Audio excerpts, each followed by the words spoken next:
All right, I'm going to start as well. All right, we're recording. Hello, this is Pittsburgh Pat with Ryan Doyle, kicking my camera right away out of the uh, gate. of the verdigris Professionalism. table. Yeah, absolutely. Yeah, kick the camera and blow into the microphone. There's an I got a filter. there's an People love that. ASMR filter, yes, which is no filter.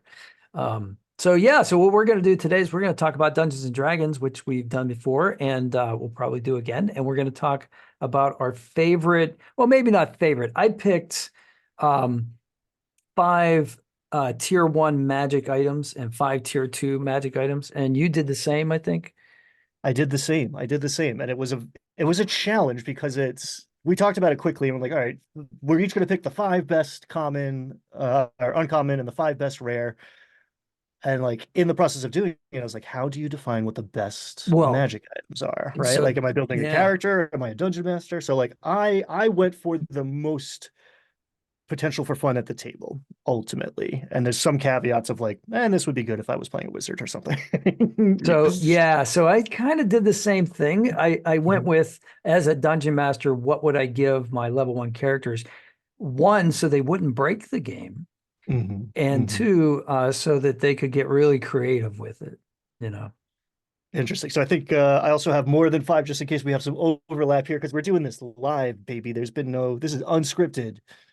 It's like my entire channel is unscripted, so this is perfect. Oh, by the way, I've been watching your walks in the woods, and I really like those. I think those are great. So if anybody Oh, from my channel hasn't seen Ryan's go to the verdigris table and watch his walks in the woods with a DM, and I just love that format. It's great.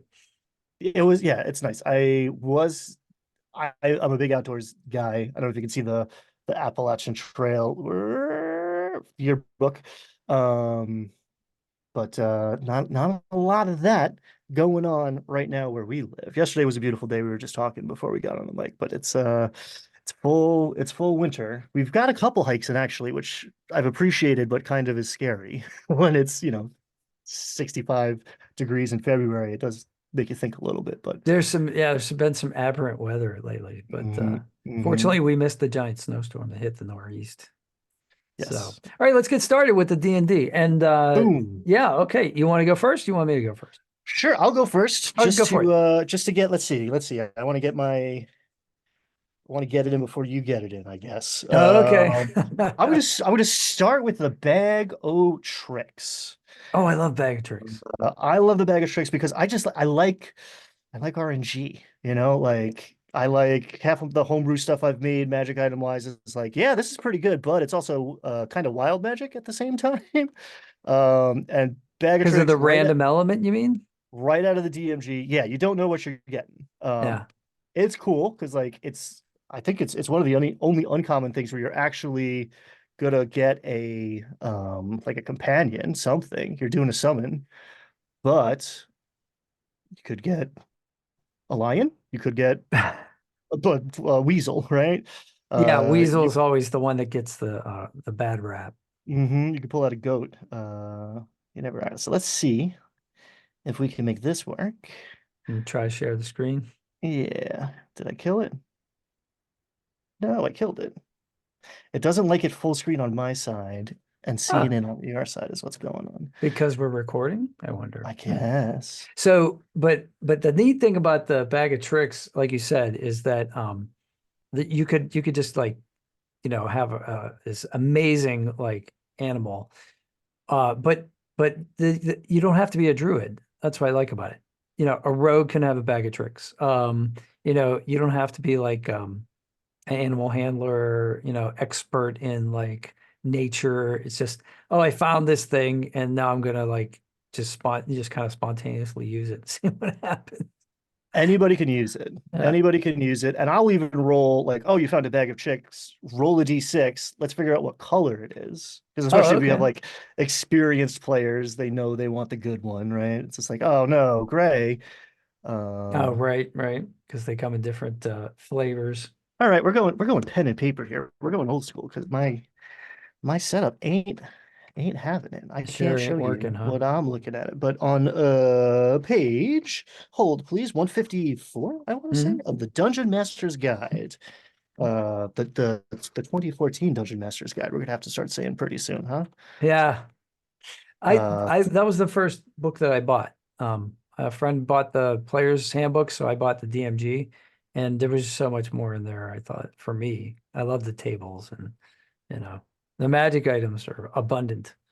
Actually, I made a couple videos about like all the stuff you forgot's in the DMG because everyone just treats it as like the Dungeon Master, the Magic Item Catalog. Exactly. And you mentioned it, but we should probably hit on it even more. You have a project that you're working on. You have tables. You're actually writing a book. Yeah, yes, that is most most of what I at least what I think about.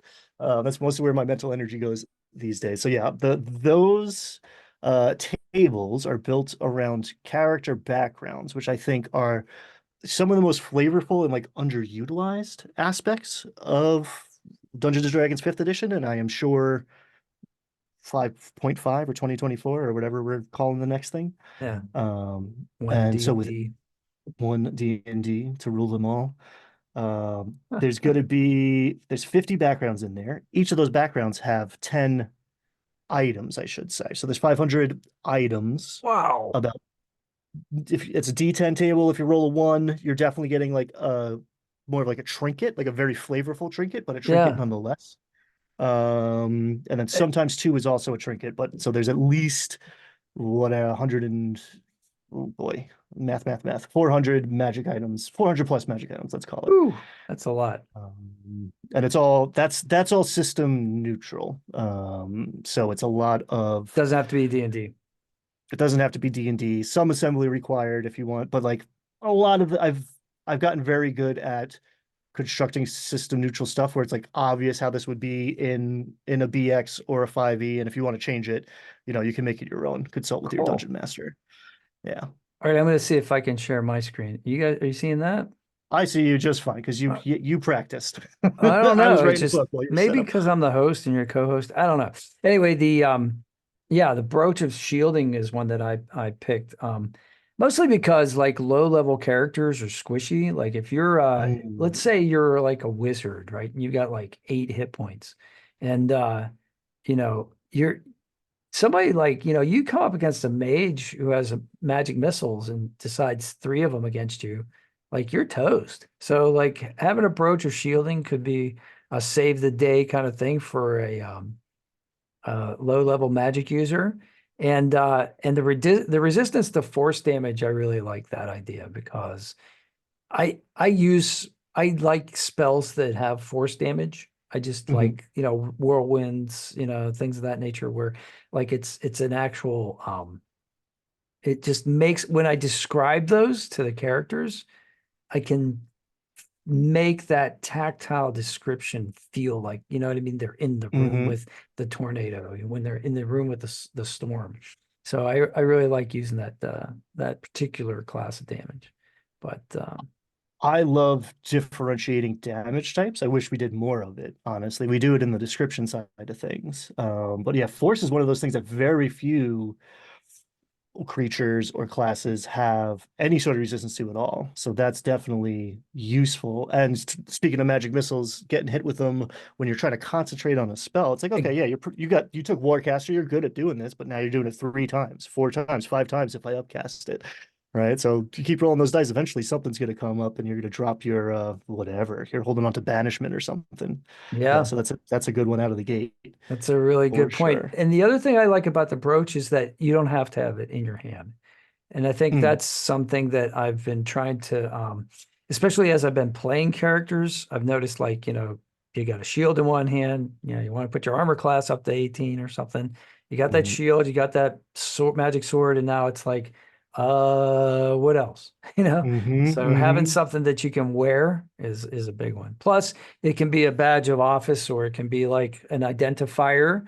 So like, Mm. look for me. I'll be the one wearing the carnation, Well, I'll be one wearing the brooch of shielding, in the crowd. That's that's what's up. That is why I took as my next pick, Mhm. I took the weapon of warning. One, because it's super useful to have, right? I get advantage on initiative, awesome.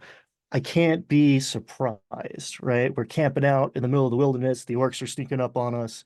This sword is going to let me know it. But not described is how it does so. So you could have this, sword in my brain, but like maybe it's an axe, maybe it's a dagger, right? Because you don't have to be holding it. Again, you just have to, it has to be in your backpack somewhere. And this thing just starts Right. shouting at you. So, Yeah, is it hey, Lord this, of the Rings where like it glows when danger Mhm, comes, or is it mhm. Scream? Is it a singing sword?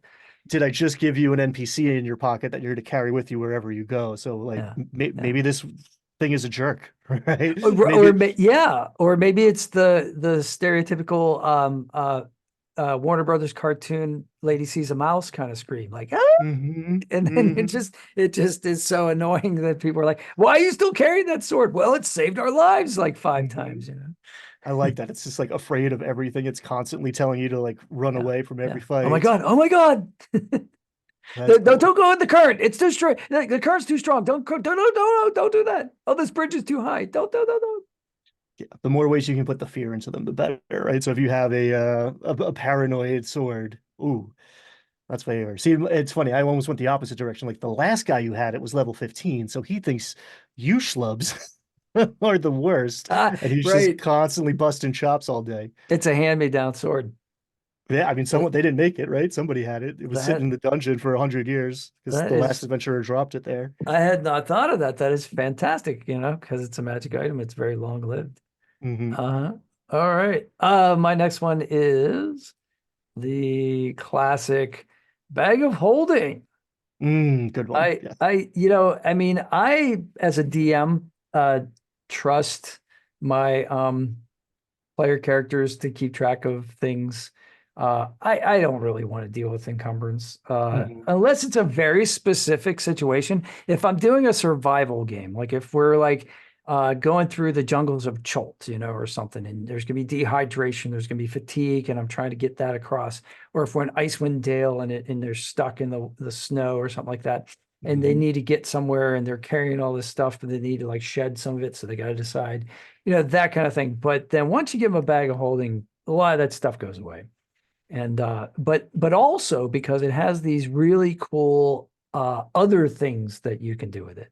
The Mm. classic one is like, well, how long can we breathe inside the bag of holding if we put a person in there, right? Well, Hmm. first of all, how are you going to get that person in there? And then, so, okay, well, maybe somebody has like an enlarge reduce kind of thing. So they can make the character small. They put them in the bag of holding. They turn in, it's a druid who turns into a mouse and gets underneath the door, and then the bag of holding shrinks with them because it says all Hmm. their equipment shrinks. They get in and then it expands again. So that's an old trope. I don't know how often that's been used. I've heard it described many times. I don't know, like get creative with it, so what do you think about the bag of holding? I love it. And I think I'm trying to think of another magic item that just like switches gameplay, right? Like either you don't have a bag of holding, right? And now you got to worry about feeding the donkey, right? To haul all your stuff around. But I give you this, and we're not tracking encumbrance anymore. And I do think at a lot of tables, in a lot of methods of play in fifth edition in the modern era, at least, like I'm not giving you an accounting problem to figure out how many copper pieces weigh what. Like that's usually not fun because that's not the point of the game. Yeah. The way we're playing it right now. So yeah, I give you that, and it just totally one, it takes away all of those questions, right? We're not worried about that amount of bookkeeping. And two, who's holding the bag of holding, right? Now the party has to decide the which player is going to be the bank, essentially. Who's got all the stuff. That person has the bag of holding. And then it becomes, okay, we have six healing potions. And then in the middle of the fight, it's like, well, they're all in the bag of holding. Who has the bag of holding? He's 80 feet away from you. Yeah. What are you going to do about Yeah. it? Because you need Yeah. to get to him and then go give it to her. Like, That's right. So you give it to like the most trustworthy party member. So you give it to the paladin, but he also happens to be the tank. So he's going to go in hmm close to the monster, and now your hmm ranged guys are getting hit by a mage or something, and now they're like losing hit points. And like you said, it's like, what does he do? Does he try to does he disengage? Does he try to toss the potions? What happens? And are they in glass containers? Now it can get really interesting. Um, you because could. it's yeah, the question of like, okay, how much does everything weigh? Not that fun. Where is the stuff? In the heat of the moment, that's the choke point. That's the decision point where it's like, oh, okay, this that's the part that matters. The canonical answer to how much air is in a bag of holding is 10 minutes worth. That's And I right. forget, I forget. But it depends on how many characters you stuff in there, right? Well, that's an interesting problem. I don't know. Maybe it's not. Maybe it expands. I think it's 4 by 4 by 2. It's like not as big as it's not a storage unit, right? Like it's a storage unit in our imagination, but it's like I don't know. It's a tote, right? It's one of those Rubbermaid tote things. It's like two Right. feet by like 4 feet by 4 feet, I think is the dimensions of the thing. So like, and I forget, I feel bad. I forget where I read it, but like somewhere there's a bag of holding that you find, and there's a halfling skeleton inside because they pulled that trick and they didn't It account for didn't the fact that work. you had 10 minutes of air or like whatever. The druid had to run away without the bag of holding, and that halfling died in there. Houdini So it's dies with his own water trick because he can't get the handcuffs undone. hmm Interesting. Interesting. All And right, then you next have the item. interdimensional bomb also. We'll Oh, just leave that yes. hanging Well, there. that I will save for level 2 because I have yeah, something up that. So we'll cover Yes. that. Up next, I'm gonna go with the ever smoking bottle. Oh, tell me about that. The ever smoking bottle is you pull the cork and it's a 60-foot radius, boom, obscured. Whoa. I don't care if you have dark vision, it's obscured, right? It's not darkness, it's smoke. And then I plan to have it in front of me, but it expands over time. So the first time they're like, what's in this? Is this a potion? It might ruin their day, right? Especially if it's in the middle of a fight or something. All of a sudden, everyone's like, put the cork back in, you jerk. And it takes a minute to dissipate. So it seems like this isn't useful at all until you come up with a clever way to use it. And you're talking about, I don't know, a heist situation. You're talking Hmm. about, all right, the druid can turn into a snake and has blind sight and whatever. I have blind fighting. Like there's ways to use it to your advantage, but it requires not only strategy for like the one turn where it gets activated, but it actually takes like party synergy because it could be awesome, but you could also be ruining everybody else's turn by taking away their ability to see, essentially. So it's the kind of thing you have to think about. And it's the kind of thing where it's not just like, ooh, numbers go up. It's like, okay, you have to be strategic about this. You're going to be clever and make decisions. And then when that pays off, it's not just like the dice giving it to you or like, oh, I rolled a 12 instead of an 8. It's like, okay, we did what we set out to do. And that's always the good stuff for me. And there's a million clever ways to do it, right? You Yeah, I open mean it up in it's a open it up in a crowded tavern and yell fire, right? And now you got the place to yourselves. There's all sorts of useful, tricksy ways to use it. yeah, Trixie, I like that. I think the thing with controlling the battlefield is a big Mm, deal, right? So like, you've got like a rogue who's in a forward position and remaining crouched behind a bush or whatever. The caravan that they're going to rob or detain is going to, like, let's say like a Robin Hood scenario. They're gonna mhm, they're gonna rob the sheriff of Nottingham, right? And he's proceeding up the road, and so you have a forward scout who waits until the party is, there's a separation, like the lead group, like of the vanguard, let's say. There's a small division between them and the main party, and so you can like wait until the opportune moment to obscure the area between the soldiers in the front, who can then be like handled, isolated, handled. And you could even do like the old switch costumes kind of thing, and like pull mm, them off their mm. horses, take their costumes, detain them, and then jump on the horses, and then at a later time you can ride into the castle with the sheriff and surprise King John or something like that. So it's yeah, there's so many different kinds of ideas. But even on the open battlefield, just like funneling people into a certain area, like you're trying to get the enemies into a group so that the wizard can cast Mhm. fireball or something of that nature. So you make the escape routes less appealing and just naturally difficult to negotiate. And when you're thinking in those terms, you start to see the whole situation. You're not just sitting waiting for your turn. Like you're watching every other move be it the enemies or your allies. You're engaged. It's just ups engagement the whole time when you're trying to control the battlefield like that. Yeah, It's and it gives opportunity for people to have those kinds of special skills, like like spike growth and things of that mm, nature, where they can interact, and they're all doing it. And I think that's the sort of play that I like to encourage, where the party feels like a party and not just mhm, like, oh, it's the rogue's turn, oh, it's the ranger's turn, he's going to shoot his mhm. bow, oh, it's this. No, no, no, it's everybody's involved in the plan and everybody has a part to play, and then the party feels like a party. So when they get their victory, it's a communal victory. Exactly. It's not just who gets the last hit on the guy. Yeah, which happens so often. In fact, I had a character who came in second a couple times in Adventure League, and so I just made that his thing. Like he's always been trying to vindicate himself because he's been seen as a folk hero. Like, but the guy who he supposedly killed in battle fell on top of his sword accidentally. And so he was like, holding the sword when discovered, and they're like, "Oh my God, you killed like the colonel, of the enemy."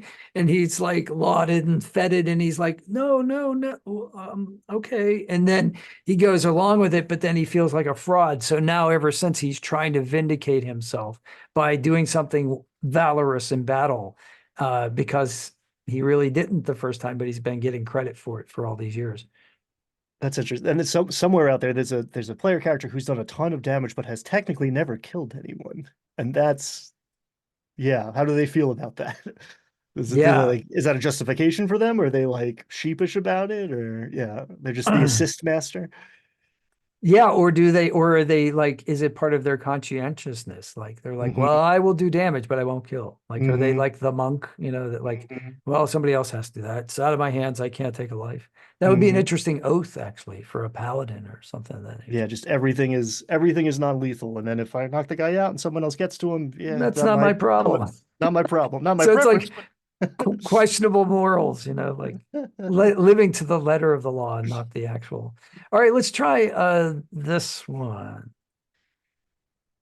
The Horn of Silent Alarm. oh, So I thought I had a picture. I guess not. Yeah, so I really like this, especially when you read the description. So you use it 4 times a day, but only one creature or party member of your choice can hear the alarm, right? hmm, So hmm. so you're like blowing this horn and nobody else can hear it. And I just thought, how comical would that be? Like, like you're actually like, oops, I was gonna double share. That's like a bag of holding thing. Don't do that. Yeah, so how cool would it be? Like here's Patrick over here going into this giant, like, Viking horn kind of thing, Hmm. hollowed out horn Hmm. thing. And everybody's going, what are you doing, man? What are you doing? Meanwhile, 600 feet away, your familiar or your buddy or whatever is like getting the signal, like right now, now's the time. So, And that also, yeah, that opens up other ways of playing and strategizing because communication is huge. You split the party. How do you talk? No one's got message, or they're out of the range, or I don't want to burn a slot for sending or something. So yeah, beyond the cartoonish quality of it all, which I'm a big fan of. think of the possibility for a heist, right? Okay, Right. so like, you got somebody who's in like a Trojan horse kind of situation. They're being Mm, carried in with the loot. They're inside the vault. They're going to break, the lock from the inside, or they're going to open the door somehow. And you need to know when the party needs to know, needs to let them know when they're ready, or vice versa. So maybe you mm. have two silent horns, you have one on the guy inside and one on the party outside. And then you can like send So a signal. you got a halfling in the bag of holding, which goes into the vault. When he hears the horn, he pops out because you got 10 minutes. You got to do it quickly. Blow the horn. He pops out with the ever smoking bottle. He opens that bad boy up, and all of a sudden it seems like the vault's on fire, and that's the Yes. that's the fastest way to get that door open, right? Yeah, that's Boom. right. especially if it's paper currency. Yeah. Speaking of currency, you were mentioning copper pieces. This isn't a magic item, but I thought it was really clever. I was talking to somebody online. They didn't have any weapons to against were creatures like werewolves, were tigers, that kind of stuff. Mm. They didn't have any silver weapons, so Mm-hmm. they used silver pieces in a slingshot or a Mm-hmm. sling. And so now they always carry like rolls of dimes with them, like into battle ever since that one encounter. And I thought, Mm-hmm. boy, that's a really clever idea. It's not bad, man. Sock full of quarters is a thing. That's right. It could hurt. Yeah.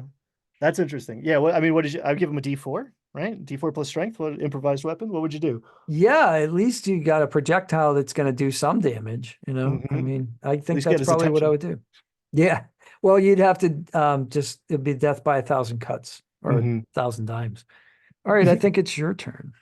Um, I'm gonna go with alchemy chug. I went back and forth, Mhm. because it's something that like people are like, oh, and then they forget they have it. But if you think about it, what can you do? I got it in front of me. It makes, I think it's 10 gallons. Oh, and 8 gallons of fresh or 12 gallons of salt water. Mm. So right away, it's like create water, but two, it can pump out acid. It can pump out poison, right? Everyone's like, oh, it makes beer. I have an infinite supply of beer. Awesome. Funny. But like you start collecting, I don't know, using the honey to make things sticky or just to sell them. But like, yeah, oil, super useful. Acid, poison, super useful things. And if you have an infinite supply of them, now you're starting to, this thing coats every arrow that you shoot in poison if you take the time to set yourself up right. Hmm. Um, and then So, also just like an absurd amount of mayonnaise, right? What is the yeah, 2 gallons of mayonnaise, which makes me a little queasy. But yeah, if somebody came if up you with a use have the for that. chef feat, then that could come in handy. Hmm. Hmm. I think when you mentioned back to back poison and honey, it reminded me of something. I think it's in Suetonius. It might be in Livy. It's the army, the Roman army apparently came into camp that had been abandoned by the German. I guess it was the Arminius, his tribe. I forget what the name of the tribe was, but they were in Germania, and there was all this honey there, right? Well, the honey had been made by bees who had I think it was hemlock. I think it was Mm. they had made it from hemlock flower, so it was poisonous. So the Romans found this like abandoned camp with a bunch of different food supplies. The honey was in there as well, and the Germans basically used poison to incapacitate much of the legion. So then that's based on like an historical source. I don't know how true it is, but interesting. So you could play something that way too with And the alchemy those are jar. those are the stories that get told 2,000 years later, right?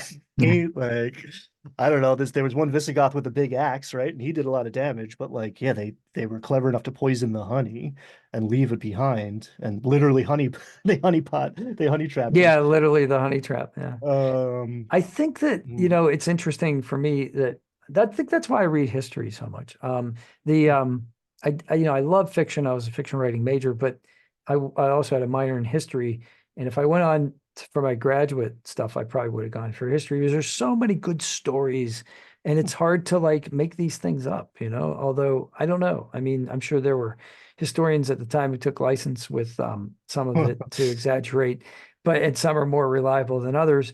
But even if there's a kernel of truth in that, it says a lot about the Romans and being able. One of the things I like about the Romans is they in general it seems like they're willing to admit their defeats, and that makes for a story because then they're the underdog when they do win, right? hmm. If you're just like, oh, we won every time, ha ha ha, ha, that story gets boring after a while.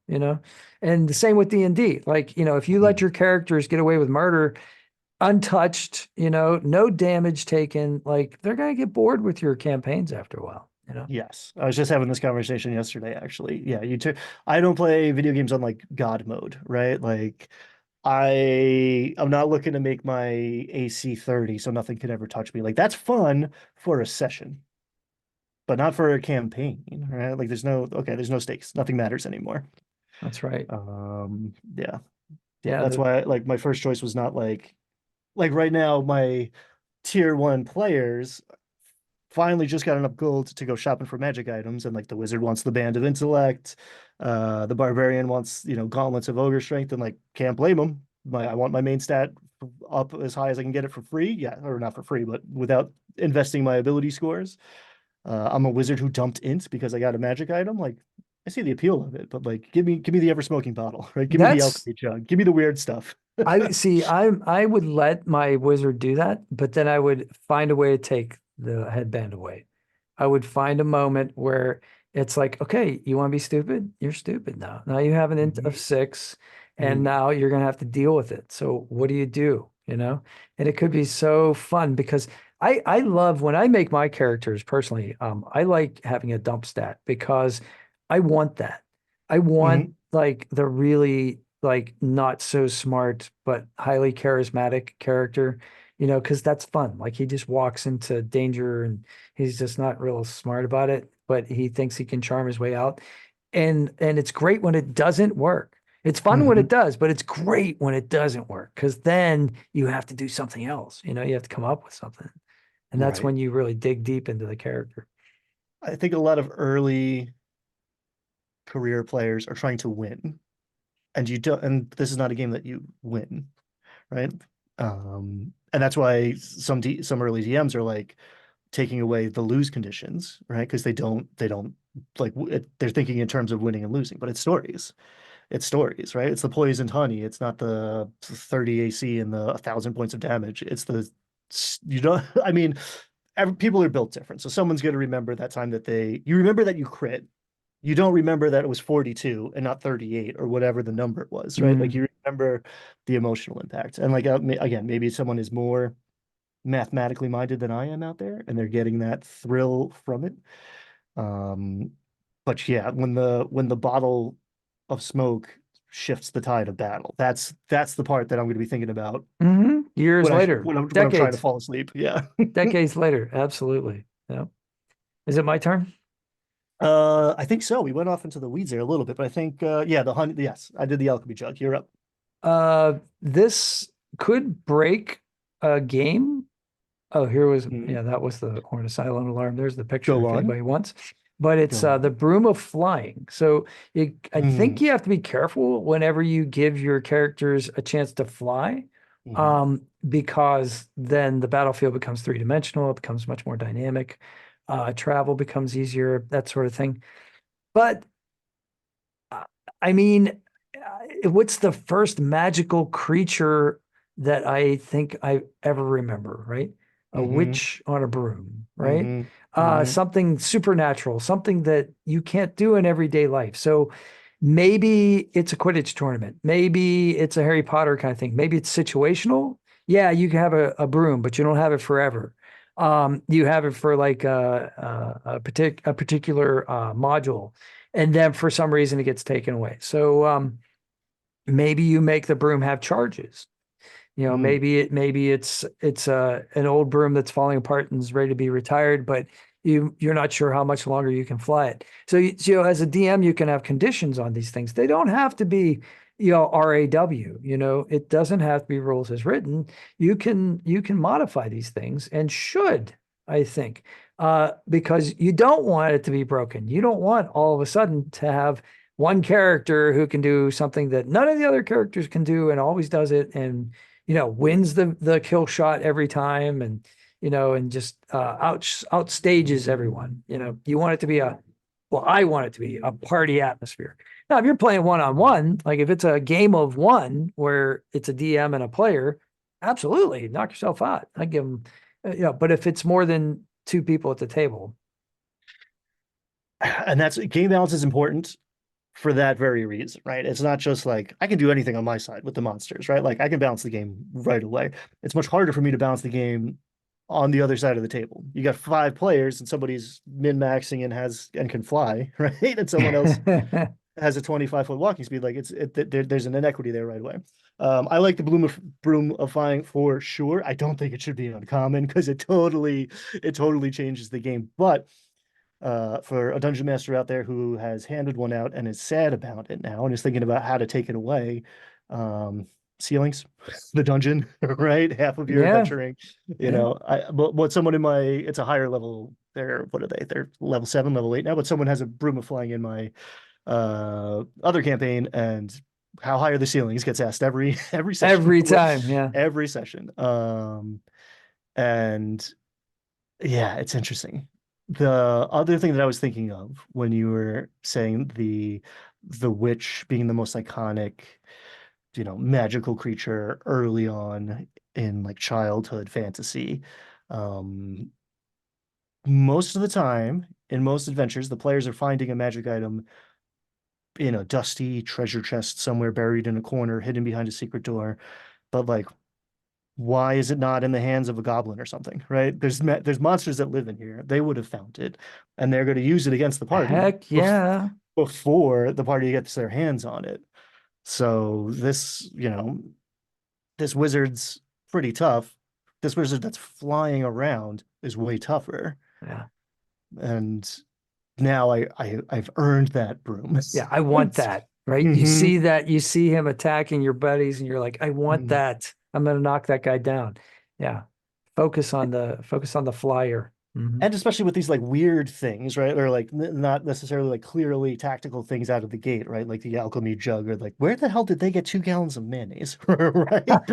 Where like And if what they're just using it in happened? a weird way, like if they're using Mhm. it to like grease the path to make difficult Exactly. terrain or That's something. cobalt stuff in my head canon, right? Right, Like, because they don't know what that is. Like they're like, oh, what is this? And then they just right. like smear it on the ground so that, they hope the adventurers will slip. And then you get like swarmed with vermin because you're covered in mayonnaise. So like, like yeah, you can think Flies. of yeah, ooh, gross. Yeah, well, yeah, but like if you have a creature that's impervious to smell or doesn't think bad smells are bad, they don't care, right? Oh my God, it's fresh. It's always fresh mayonnaise in my mind. Yeah, you leave that out in the sun for a couple of days. It's a biological weapon, man. It's a whole other It's a thing. place nobody I wants to didn't go. see that. It's just it builds. There's so many different ways to use it. The more you think about it, the more weird and wild you get with it. So Um, yeah, that's why I wanted to do this video because it's so much fun to bounce ideas off each other. It snowballs. Um, right, you right. got what's your number 5? Well, so speaking of breaking the game, the deck of illusions Oh yeah. is an uncommon magic item, and it is not going to break your game. But if you find a deck of cards, the players are going to be super excited and super terrified. If they have any knowledge of D&D canon, like if I show you a deck of cards, you think it's a deck of many things right away. They just wrote Right. another book about it, right? So you have to pull one to see what it is, right? Unless you take it to the wizard and identify it or something like. Mm. So someone's taken that risk, and okay, the game's not over, but now, and there's that moment of like a, a beholder pops out. It's like what and okay, it's illusionary. And it's also that RNG, like you don't know what you're getting until you pull it. It's one of the few things where like you literally use a deck of cards, so there's like a prop involved. It's just yeah, it's a fun one. And now it's a question of all the creative ways you can use an illusory monster to whatever, get up to hijinks and control the battlefield. So do you do that? Do you bring like props to the table? Sometimes it's funny at my I got used to playing online.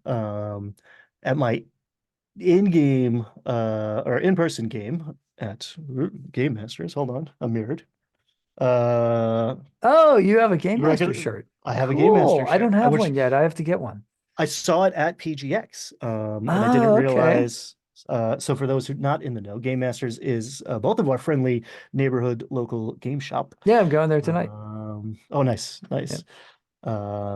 And I have a couple players who are into 3D printing and minis and stuff. So like I am using the most minis I've ever used, and none of them are mine, Mm. which is interesting and fun. It adds like a different element. Once in a while, I had healing potions that I brought out. But yeah, the deck of cards is about as advanced as I get. And I roll in the open. I guess that's my prop is dice always. Like the dice are always out in front of the players. They see what's happening. I don't use a screen. So like everybody sees if I crit on you, sorry. But Yeah. we're all gonna know the instant it happens. Yeah. Yeah, I have we used to have a pottery studio, my wife and I used Oh, to try to make like potion bottle oh, shapes. So like this was one of my early attempts. And this is on my table. The fact that you mentioned that was pretty wild. But yeah, I kept wanted to make one that was like a flask of oil, right? So I just always imagined it being like a ceramic jar with like mhm. a, cloth stuffed in it, like a Molotov cocktail kind of thing Mm, you throw, right? And then you want to make it thin so that it breaks, right, on impact and mhm. has that splatter effect. So I went through that phase where I was trying to make different shapes like that. But I love using props. So like I've even gone so far as to like look up like the goblin written language and write like things in a notebook in Mm, goblin or mhm. draconic. Like the other day, actually, this isn't a visual thing, this is a phonetic thing, but or a voice thing. But I've been taking Latin on Duolingo. So I had ran an adventure with a red dragon. And so at one point I said something like Corina domi dormit. And people were like, oh my God, what the hell? And I was Draconic is like, Latin. I think yeah. also maybe Abyssal is Latin. Oh, Abyssal is definitely Latin, and I did have an Abyssal character as well. And we needed to find out its true name, the demon's true name. So I did something in Latin with that as well. But Yeah, then they said afterwards, what did that mean? And I said it meant Korean. Corina sleeps at home. But when you say it like in character, Oh, sure. Oh, Corina sure. domi dormit, it sounds like a red dragon. And they don't know. I mean, most people don't know Latin, so but I think pulling those kinds of elements into the game, something physical, like something they can like writing on a piece of cloth. Hmm. Take your old t-shirt that you were gonna like throw away or and cut a little piece out and write on it because goblins wouldn't have paper, right? Hmm. But they might Hmm. have some cloth, right? And they would probably Hmm. write on that. So like, just like a one word phrase, maybe it's the password that opens the door. Maybe it's a clue to the password, maybe you give them a fragment. These kinds of things I have players who have said like later that that's what they remembered the most was, oh, I Hmm. remember when you gave me that piece of thing and I still have it, and I Hmm. always let them keep it too. Like they just keep it if they Yeah, it's want it. funny. Handouts are a different thing in my head, right? Like if I can print it and like tea stain it or something, like that's not a, but that's 100% a prop. Because like, yeah, huge fan of handouts, right? Like Mhm. this is what the letter says that you discover on the desk. You're not going to Mhm. retain that the same way as like this is the letter. This It's like, is the whoa, letter. like, and you have it, and like it's visceral and it's immersive, and you have it next session. You know what's on that letter because you have that letter. Mhm. I'm a big fan of the goblins. Like the missive is on some like nondescript hide. Like this was something skin. You don't know what. Like make a nature check. Nope, you don't. Right. Could be anything. Yeah, it was Could tanned and anybody. cured, and you don't know what it was. Could be Hmm. human, could be Hmm. elf, you could be anything. Hmm. Yeah, could be a Hmm. deer. Yeah, that's pretty cool. Because in the Should we grand go scheme of to things. Oh, should we go to tier two? sure. Yeah, that was 10. Yep, that was Upgrade. fast. Do you want to start? Sure. This one is both, right? Once you get into tier two, it's hard to like, this is just for fun. Like, no, we're getting to powerful stuff right away. But this is like, I would want it on my character, regardless of who the character was. And I'm happy handing it out as a dungeon master because there's a lot of potential for creativity here. The Ring of Spell Storing. Oh, yeah. It's one, I can hand it to you with spells on it, right? It's got some summon elemental spell or who knows what, something you don't have access to yet. Um, but two, if we're smart and we plan, it creates this strategic teamwork aspect of things where like the wizard can give the rogue fireball because the rogue can get in there and get out, or we can pump the barbarian full of healing spells all of a sudden. Now the Yep. barbarian has 5 charges to cure wounds. So there's a lot of potential ways to use it. Yeah, I mean it's that's an amazing idea. I'd never even considered the cure, the curing spells with a heavy, like that makes perfect sense. But Hmm. yeah, I think what I like, oh, what was it? Oh, when you mentioned something that you would give the characters or keep yourself. So this is something I just found out, and I don't know how. But being an Adventure League dungeon master, and for those in the don't know what Adventure League is, it's kind of D&D organized play, and people volunteer to be dungeon masters, and you can walk in with the character that you've already had created or without one, and just make one on the spot and just have like a one session game. So if you just want to taste D&D, you can walk in, or if Mhm. you're, don't have the time commitment for a campaign, you can Mm. go when you want, and then like maybe you don't go for 2 months and then you can go again, like that kind of thing. But the one of the incentives for people to volunteer their time and study modules and adhere to the rules of Adventure League, which, homebrew is always more fun because you can do whatever you want, but Adventure League does have rules, is that if you when you pass out that magic item at the end of the game, usually there's a special item that's associated with each of the tiers and each of the adventures. As a DM, you can use your service time instead of collecting that for like some other bonus. You can take the one that you gave out. So Mm. it gives the DM incentive to give out some pretty cool stuff. So like the other day I had a tier 3, and these guys got like a +3 pike. And I'm like, oh man, I wish I had that. Mm. Later, I'm reading the Adventure League rewards thing, and there's a lot of cool rewards. And then at the very bottom, it said, you can give away your service hours for this adventure that you just ran if you want that item. And I was like, oh, I have a character that wants that item. Yes, please. +3? But it was a really tough adventure. They actually were in Cholt, and they met the adventure as written has a red dragon and a Baylor. And so Mm. it's a tough adventure. And then the way I rewrote it, the prologue, I said, we're on Cholt. We got to have dinosaurs. So I gave him some dinosaurs, especially Yeah. the druid appreciated that, because now he's like, I'm studying this dinosaur. I'm like, I'll bet you are. Mm. And then I'm in the parking lot afterwards, and my friend says, "Oh, you ran D and D. You had dungeons, devils, and dragons." And I was like, "Wow, I didn't think of that, but that's awesome. I'm And using it." dinosaurs. And dinosaurs. Dinosaurs, that's what I meant. Yeah. Yeah, D&D. So that was kind of fun. Bring your own D's. All right, let's see what I got next. What you got? Let's share the screen. We had Broom of Flying, and now we got Boots of Speed. Mm. Boots of Speed I like because after a while, you mentioned earlier the guy who has 25 feet of movement, and eventually, like, you got that heavy that just can't quite make it into battle on time. Mhm. It's either his initiative is low, or he's a barbarian, but like, he doesn't have great dex, so his initiative score, he never rolls, and you need him in the battle. Like, you don't want him to, you get, as a DM, like, you want to see everybody do their stuff. So you don't Mhm. want somebody sitting out, especially if you have like 6 or 7 people at the table. By the time that barbarian makes his movement and then, does the thing he wants to do, everybody else has already had a turn and he hasn't had an attack yet because he Mhm. had to like double his speed and do dash. So this makes it, I think at level, by the time tier 2 rolls around, I want to do away with that. I want everybody to have fun. So I want the barbarian to go in there and get the first smash, and at least in the first round. So I think this helps to alleviate that problem.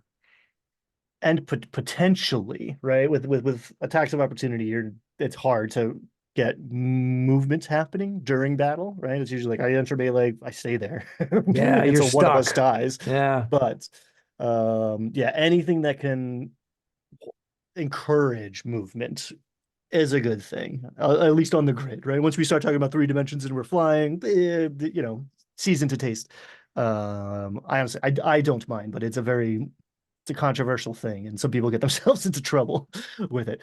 But yeah, anything that can again have you seeing the bigger picture, not just your 5 foot square in the very small amount of time where it's your turn. You can watch what everybody else is doing because you might be going over there next. Yeah, anything that gives you mobility is a great fun addition to the game. Cool. What's your next one?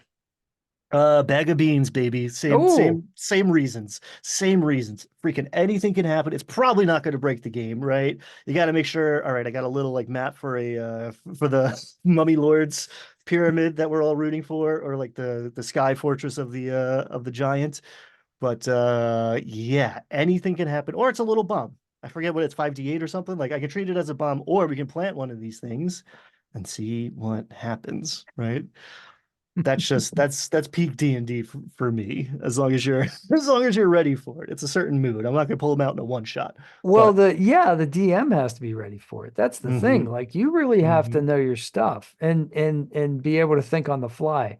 hmm I think that's the other thing is like I'm a sandbox kind of guy. I'm a sandbox on a railroad kind of guy. Like, you know what hmm I mean? Like I don't want to railroad the players, but there's only so much I can prepare, you yes. know, for a 3 hour session. Like I can't read the entire like tome of, there's so many books now. Like, hmm but as the more I DM, of course, the more my repertoire is um is becoming, becoming filled out, and the more like things I can pull out of my hat because I say like, oh yeah, I remember when I ran Horde of the Dragon Queen way back in 2014. I forgot about this. I can pull that. hmm I can pull that out. hmm And you get more used to it. And then of course these kinds of conversations, you get all kinds of ideas. And I've been really, really watching my YouTube. There's some really great content out there where people just like run you through like the background. So like I'm doing, I like the Tomb of Annihilation modules right now. So hmm I don't know a lot. I didn't know a lot last week about Chult. Now, mm having a week to have listened to a couple people online, I know a lot about Chult, and I didn't have to sit there and read it all. I could like, hmm drift off to sleep and let somebody's melodious voice tell me you know, all about it, which is awesome. Which is why Yeah, a lot of this, flavor there. A lot of flavor there. It's one of like few regions in right because it's all Sword Coast all the time, right? At yeah, least in fifth edition. But like Chult is like, oh, this is a different place. This is a different tone. This is a different game. Yeah. yeah. Literally, they talk about spices. They literally talk about the smell of spices in the marketplace. Mm, Is it my turn or literal your flavor. turn? What did I just do? I did bag of beans because Oh, yes, it's my I turn. want things to Okay, get weird sometimes. so this is what I came up with. Flame tongue. I Ooh. love I one of my favorite. Well, I'm a big Star Wars fan. You can see my shirt. So I always want to have a lightsaber. So and I've been taking combat, stage combat. So we've been doing a lot of stuff with like quarterstaff and that sort of thing. And my instructor is always like, this isn't a lightsaber. We are not Jedi. I said, says you. But because what I'm going to do with this after I leave this class is all about swinging my lightsabers, and I have Mm, a collection. So the actual flavor of the light is great, but getting an extra 2d6 fire damage, that's not too shabby. hmm And I do like that you can have it in different varieties. So if you are that swashbuckler, you can have your rapier. If you want to be like, that kind of, you know, scimitar wielding guy, you can totally do that too. And if you're a short dude and you got a short sword, no problemo. You can have the gnome have just light up the night. Plus, it's a light source. And I always liked Beric in Game of Thrones. I just Yes. loved Yes. that character, and it evokes that kind of, like, well, maybe we'll die this time, and it hmm gives people an idea of like, and I think that's for me what I do is I start with a character that I like, and then the character evolves, or I mash two characters together. What if Barrick and Luke Skywalker, got together? And then like, what I mean? Like, what if they were two aspects of the same? And then from there, a third character sprouts. And hmm so anything I can do to give my player characters uh, a direction, you know. So that's why I picked that. I mean, it's instant epicness, right? Your sword is on fire. And it kind of implies that there's going to be, like already there's the ice and the lightning version of that in my mind, right? Just like build one of those for each poison type. Each damage type of poison is a good one. It's a really good And one. when 2d8, I mean, if I'm a fighter, right, and I can action surge and I got 4 attacks, now all of a sudden I'm not feeling like I'm not at parity with a wizard anymore, right? Hmm. Yeah. So it's funny. I would argue that the Sunblade is the real lightsaber of the Oh, there you uh, go. of the tier 2 magic items. And yeah, very similar idea of like it's just a hilt, right? And then this beam of energy comes out of it. It's you're doing radiant damage, but again, that implies there's like the dark Sunblade is out there in the universe somewhere. I like the idea of radiant damage. Mm. Especially if you're going to play if you're going to be like a lawful good character or a good character, and you're going to Mhm. be going up against like the baddies down in the abyss, you want to be able to just like, just cut a swath through them, and you're going to get a reputation, right? So like the bad guys are going to be like, oh my God, there's this guy who has a radiant sword. It's like, you got to watch out for this guy. So like maybe, you develop a reputation among the enemy of having that special weapon, it gives you a notoriety, you know.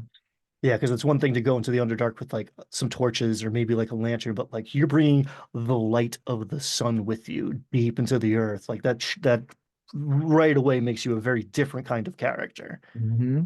Yeah, and you Exactly. were, wield that against something with sunlight sensitivity or, stab it in the chest of a vampire. What does that look like? There's some real interesting moments that come out of that.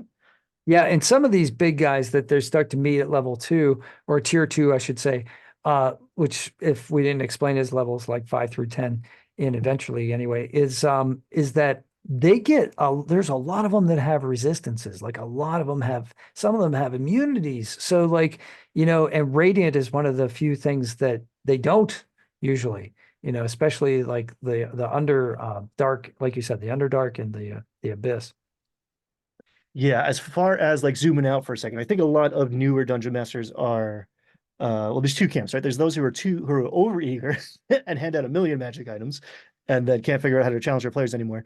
And then there are people who've done a little homework and have heard those stories and are very reticent to hand out magic items. And if you don't hand out some form of magic weapons to your martial characters at your table, right around level 5, level 6, they're going to start to feel bad because there's going to be a lot of stuff that they can't touch. They can't hit So it. they can hit it. There's a lot of things that are Yeah. either resistant or straight up immune to piercing, Conventional attacks. slashing, bludgeoning, and you gotta have a little extra chutzpah. Even if it's a smoking sword, right? It just looks cool. It's not even +1. Like it's magical. Now it ignores those resistances or immunities. Because Right. Yeah.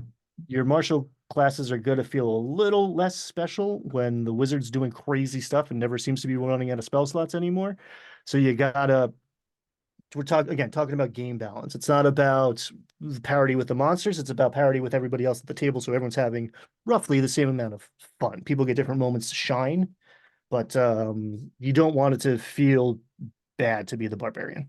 I like and this is why I rarely let my players buy magic items, because what I think happens is there's this kind of like with the different classes, there's a kind of a jockeying for position, right? So as they level up, some get stronger than others. So like early on, like the moon druid is like invincible, and then like later it's not so much. And then, like a wild shape just doesn't mean as much around level 9. But for the first 5 levels, oh my God. And Mm-hmm. then, and it's so everybody gets their turn as the campaign progresses as well. So at right around, like you're saying, like right around level 4 or 5, the barbarian is getting a little bit like less, you know, not as interesting. And then when he finally finds his weapon again, then it's Mm-hmm. like, oh, and now it's like, I'm back. And that's a Yes. triumphant moment for a character. Yeah, it's like, oh, this was a little boring, but now I have a lightsaber. I have a flaming battle axe, Exactly. right? Right. Like, Yeah. no, now this feels different and good. And all Exactly. those low level things that I was talking about, where you were saying like could really influence battlefield control. those are also going to play into the martial caster dichotomy a little bit too. If the barbarian can, blot out the sun and fight in the darkness, that's going to change the way they feel about things and give them choices to make Hmm. too. Hmm. Because Yeah, because at any time they can change the whole flavor of the fight. Yep. it's Yep. not just attack, attack, attack, attack, attack. That's the truth. All right, I got Cape of the Mountebank. Ooh, that's a good one. That's on my list. Well, the reason I like, is it on your list? Yeah, I mean, my list is more than five because I figured we might have overlap, but I think that's the first. I think that's the first overlap. That's the first one that I noticed. So the reason that I like it is right off the bat, the smell, right? So it has this faint smell of brimstone. And that's one of the things when, I DM, I like to bring in like as many of the senses as I can. Now, Mm. I don't actually like spray scents at the table, although my wife does have a lot of scented oils. I could probably do that. It's lighting candles. But one of the things I do is I give out inspiration in the form of hard candy. I do this when I teach kids, especially because Uh, I say, look, you have inspiration, which means you can re-roll a die. But if you eat it, you don't have inspiration anymore. Well, inevitably the kids eat it, right? So, but some of the adults do too. And then Patrick's doing the marshmallow test over here while we're playing D&D. yeah, we're doing a little psychology here. So yeah, so you can cast Dimension Door. This is great. I mean, like, who doesn't want Dimension Door, right? And Mm. then but you can only do it once. And then you gotta wait until dawn, which is pretty cool. Yes. And then the effect of like disappearing behind a cloud of smoke, like it's the old magician's trick. Like throw the smoke bomb and poof, and then all of a Mm. sudden you're gone, and then you appear in it, and it just I don't know. I just there's so much flavor here, and it looks cool too. It's That's red. perfect. You know exactly what it is. It tells the story right away. Yeah. Um, and I really like those like one-time use magic items. Like once a day is the sweet spot. Because if I hand you I made a bunch of one-time use things, and a lot of people will hold on to it until it's no longer as powerful. Yeah. Yeah. I'm a Um, hoarder too. but that once a day thing is like, okay, you're incentivized to use it, but pick your spot, right? Think about it. It's not just you don't have an infinite number of these like one time. Like, do you use it to start the fight at an advantage, or do you hold on to it so you can get out of there if things go In case things sideways? get sketchy. Yeah. Yeah, yeah. And yeah, it's a straight up like poof, gone. Puff of smoke. Later. It's perfect. It's I am perfect. out. So because it's a once a week thing, it's the only reason I would consider handing out the Horn of the Berserker, Ooh. which is all of a sudden there's just a bananas amount of warriors on the field fighting for you. But you got 7 days, which is a campaign half the time, the way 5e plays, right? Like Right. you get to use this once almost ever, right? And it's going to feel great when you have, when those 7 days go by in game time. The uh, So the tell ability to everybody what it is. so it's a horn that you blow. Let me read it. I have Yeah. it Yeah. on the Yeah. screen, but let me read this one because this I think a lot of people are loath to hand out. But one, it's super flavorful. Again, it's that just like that epic blowing the battle horn is huge. But berserkers come out of this thing. Do do do do. Oh, is it not even a DMG thing? It's not even a DMG thing. I don't have it in front of me, but you roll. I think it's D6 plus 3 off the top of my head. And berserkers who have a stat block in the monster manual So you come running out, automatically and get four, but you possibly could get you get a ton. nine. You get 9. And they're yours for an hour, and they're on your team. So it's good to shift the tide of battle, but you use it once a week. So when you save it for the boss fight, maybe it changes the state of play, and then you kind of forget you have it for a long time, and then all of a sudden it's like, wait a minute, hold on, we have an army, um, In our pocket. literally in our pocket. And again, it doesn't have to be sitting in a dusty chest somewhere. The big bad could have this thing. So you walk up on this you want your solo bad guy to live longer. All of a sudden he got smoked. He's down to 10% of his health and he hasn't gone yet or hasn't even given his monologue yet because they snuck up on him. He blows a horn. There's 9 minions around him forming a phalanx. I love it. Okay, now this fight is way different. Phase 2 just kicked in. And then he Now we're walks gonna out the get this back thing. door, right? Well, While that's the you other thing. fight his minions. He just saunters out the back like, I'll be see you, back. Mr. Bond. And even if you take him out and you get this super magic item, you got to wait a week to use it because he just used it too. So there's a little Mm. built-in balance there. Hmm. So again, a lot of people, you don't see it a lot because it's scary. Um, but yeah, there's some interesting ways to use it for sure. Well, that's great. I love it. I'm going to put that in the hands of my next bad guy. I love that. All right. Speaking of bad guys, then how do you like hold on to them? Dimensional shackles. Oh, huge. Yeah. So, what do you do? What if my characters last week would have captured the Baylor? What are they going to do? Like this thing can like blink. It can teleport 120 feet Mm, away from its position. Not mm, if it's got these things on. Nope, hmm can't do hmm it. Now all of a sudden they can take them back to their boss masters at Chult and say, "Oh, you wanted to know the secret name of the demon? Well, here he is. Ask hmm him." And they could be totally bad about that. So yeah, I just like the idea because it's, how else are you gonna like these big bosses? How else are you gonna detain them? Like you can't. Like, it's You're not even going to try unless you have that, right? right. And now all of a sudden you have a different win condition. It's not just get the guy to zero. Now it's a much more interesting, can I sneak up and snag him with these? Exactly. Exactly. So you're on number 10. 10 already. Yeah, Jeez. I know. It's going fast. Ooh, so this is tough. I thought I had two left. Oh, I'm good. maybe did I start? I I don't forget. know. No, Anyway, I did. well, we can do a bonus one. Okay. Well, I'm gonna give you the belt of dwarven kind. Oh yeah.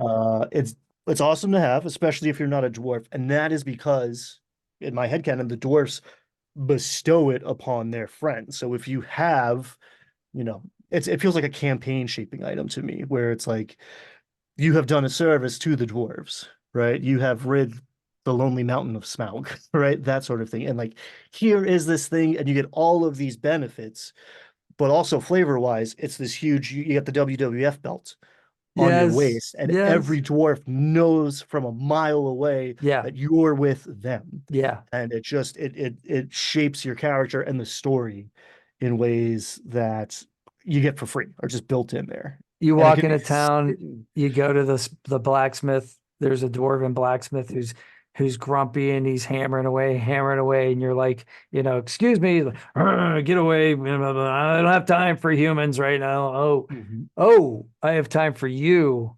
What would mhm, you like, sir? Like mhm. total change of attitude. Yes, it has panache, it has credibility. You got street cred there. Yeah.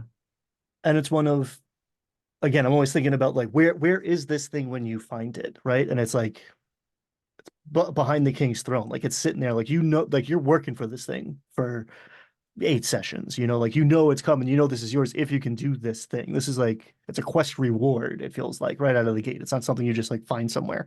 No. And I like that. I think that's important. I think it's best when like with Adventure League, it's best when I give out the reward that fits the campaign. Mm, So like it's the weapon of the enemy you defeated, or it's like that. It's like, you did the service to the king and the king gives you something only the king would have. hmm And yeah, that makes it so much more memorable because then when the characters are using it 3, 4, 5 sessions down the road, they'll have that flashback. They'll be like, "Oh yeah, I remember where I got this," yeah, and then maybe that plays into their, maybe they bring it up.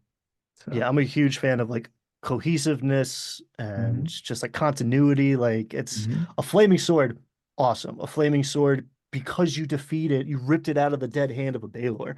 Mm, Feels different, right? yeah, You yeah, earned that sword. It tells a story. It wasn't just like sure. it was in a box that I thought it was a mimic and it wasn't, and now I got a sword. You know? It's yeah, and it's like when Ash, in Mm, Army of Darkness, like holds up the shotgun and he explains where it comes from, right? You hmm can buy this at S Smart, Shop Smart, S Smart. You know where he's from, right? So you don't forget, like this is a fantasy world. He's not from there. It further draws the line and it further defines his character because he's describing his weapon, hmm and hmm it's so D&D. Hmm. It's just so there, and it's effective. It's Yes. Sam Raimi, so it's campy, but it's effective storytelling, you know. And I love it. All right, so my final one, I saved the best for last, is the portable hole, Oh, yes. because I'm a big fan of Roadrunner Coyote cartoons, and who doesn't want this? And you saw the chaos when he had a bag full of these portable holes, the chaos that happened when this thing would just appear again. One would like drift down, and in the absolute most inopportune moment, like in the middle of the bridge, and he would like be this close to catching the Roadrunner, and down he would go. And as you hinted before, if you have one of these and you have a bag of holding, Mm. well, guess what? You have a nuclear bomb. Yeah. You have an interdimensional bomb. Welcome So to the astral plane, baby. tell them what happens. Tell the audience what happens when you combine these two magic items. I say it's up to the dungeon master at the end of the day because it rips a hole through reality, uh, tossing you into the astral sea of some unknown location, which like I don't know. I'll pull up a dreadnought and have him fight it, but I don't know what else I would do in this amorphous dimension of like clouds and thoughts and maybe Mind Flayer Nautilus ships, right? So Like, so what I thought was, okay, here's a way I would use it in a boss fight, right? So the mm, portable hole is laying there ahead of time. The boss comes into the room. The boss spots it and maybe is near it, because if he's within 10 feet of it, now you got like, the rogue who's like got invisibility and he's hiding in the seat from the ceiling, and he drops it and it falls into the hole, but he's outside of the 10-foot range. Well, anything mhm, within 10 feet gets sucked in. mhm. So now there you go. You just banished the demon into the astral plane, and no way back. It's a one-way trip. And I love this idea of like, ooh, I just short-circuited this entire boss fight, and now we're playing with encumbrance. Yeah, yeah, yeah. Like And now, yeah. But no, the money was in there, exactly. Or You like just Johnny Depp blew. in Pirates of the Caribbean. But the rum, woman, the Yes. rum, Yes. like that kind of thing. So yeah, is it worth it? Is it worth it? Should I do it? Should I do it? Just do it. He Hmm. does it. Hmm. Why did you do that? It Yep. could be good gameplay. Your storage unit is gone. And now we have a hole in reality. So I don't know if that, is it self-sealing, or no, we have to do something about that.